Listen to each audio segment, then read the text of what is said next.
Charles, after GM Joe Douglas traded quarterback Sam Darnold to the Carolina Panthers, he spoke to the media and said it is a fair assessment that the Jets will be taking a quarterback with that #2 overall pick. In your opinion, who do you envision being the best quarterback to come to the New York Jets with that #2 pick?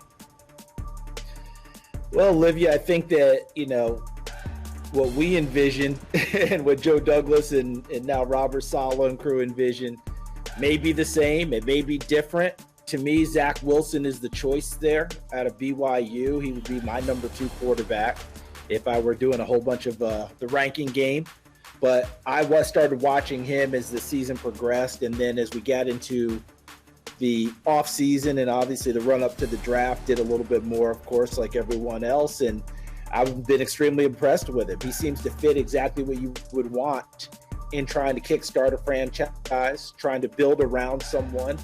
And he's very similar to me in a lot of ways, with maybe even a little more athleticism than Joe Burrow was last year in terms of what I call second and third reaction plays. Beautiful arm, great touch, plays with a ton of poise.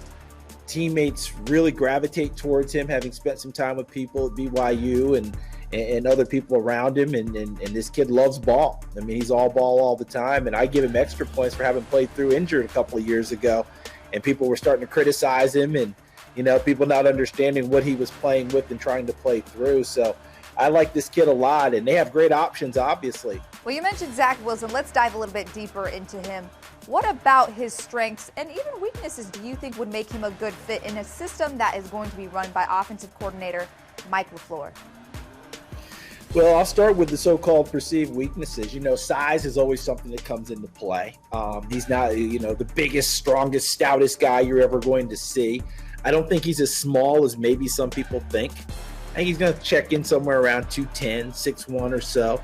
And thank goodness we've erased that stigma about every quarterback having to be 6'5", 230 pounds. We've seen smaller people be extremely successful in this league. And you go back now in the NFL and you go back in time, I'm sure you would talk to a lot of past coaches, GMs, evaluators would have said, yeah, I should have taken a chance on that smaller guy before.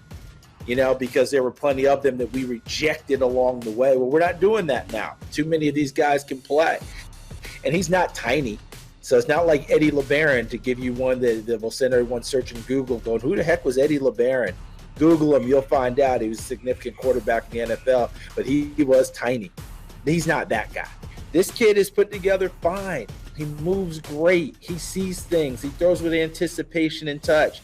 He can throw the deep ball. He can throw the short passes and keep the chains moving. He can make extra plays with his feet. And you mentioned with Mike LaFleur coming over, remember his brother Matt LaFleur, the head coach of the Packers, and coming out of that San Francisco system that Kyle Shanahan ran and emphasized. Kyle's had success with quarterbacks of all shapes, sizes, types. I don't think anything's going to change here with Mike LaFleur doing the same thing with Zach Wilson. Charles, where do you specifically see the most depth in this 2021 NFL draft? Well, it's starting to become a broken record, Olivia, but every year there are a million receivers because of the way the colleges are pitching the ball around. So there's always a ton of receivers there. But I do think there's a lot of depth in the offensive line. I don't think it's just restricted to one of the positions either. I think tackles, interior guys, there are a lot of really good players in this draft that way.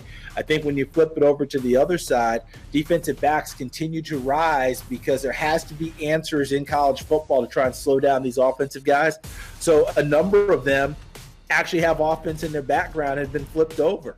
Caleb Farley from Virginia Tech is one of the leading examples. He went there as a receiver, but he's going to make his money as a cornerback, and that's worked out quite well for him. So those are places that I see a ton of depth in this draft. Charles, thank you so much for your time and insight. We really appreciate it. Hey, thank you very much for your time as well, and I appreciate it. Take care now.